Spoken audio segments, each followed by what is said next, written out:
with the strategy that's now on the government's desk, could you tell us what consultation occurred in developing the strategy? Certainly, Senator. So significant consultation, I think about 120 odd organisations across the country. That was a mixture of face-to-face and virtual conversations with state and territory governments, some of the prime defence industry players, small and medium enterprises, universities, and obviously some of the peak industry bodies.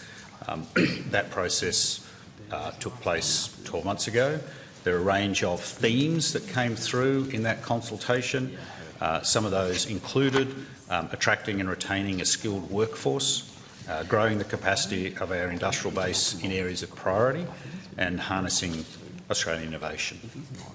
So what concrete plans have been put in place to move beyond the paradigm that we've had under both sides of politics for a number of years, where defence is very good at handing out grants to companies to develop capability, but then because of the procurement rules often ends up buying offshore from a prime or an international supplier?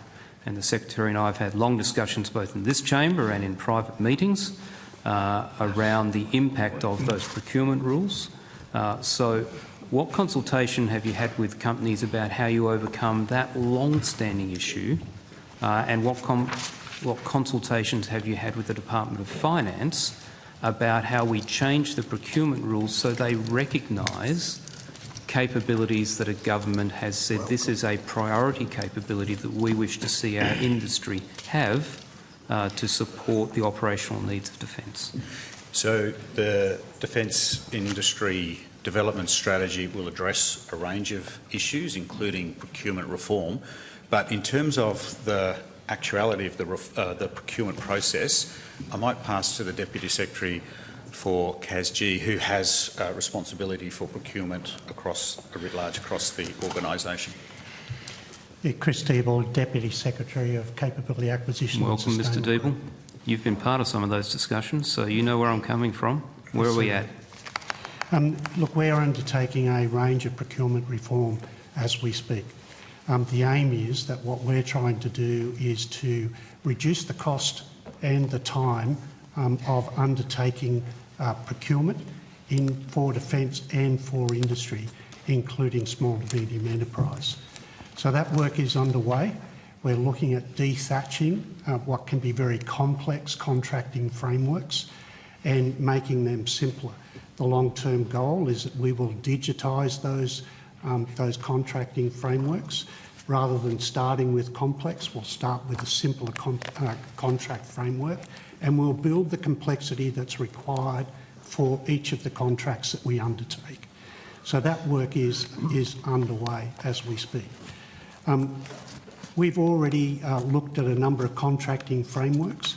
Sorry, Mr. Deeble, can I just interrupt? My question was particularly where are we at in terms of the interaction with the Department of Finance and changing our approach so we recognise areas of industrial capability that the government has said it deems a priority, because currently they are not allowed under the procurement rules to be categorised as value for money.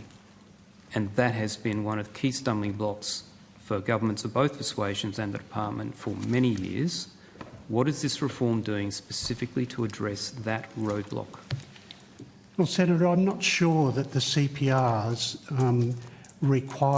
limit the ability of small to medium enterprise or any industry from a value for money perspective.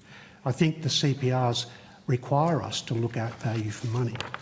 The PGPA Act requires us to look at, the efficient use, the effective use, ensuring that we do it ethically, and we take into account economic factors. So whether your point is that we haven't looked at that effectively in the past, and in particular those economic factors that would consider Australian industry and the benefits to the economy as a consequence of that, we need to do more work in that regard. But I don't think the CPRs constrain us and limit how we would approach industry in that regard. I'm going to move on to a different question for my last question, but I'd encourage you to go back and look at the interaction I had with the Secretary over the Hunter class and the comments I've made about O&I and their NICSAT program, and I think you'll find the evidence does constrain departments, Defence and others, in terms of their ability to choose to invest in a priority that the government has identified.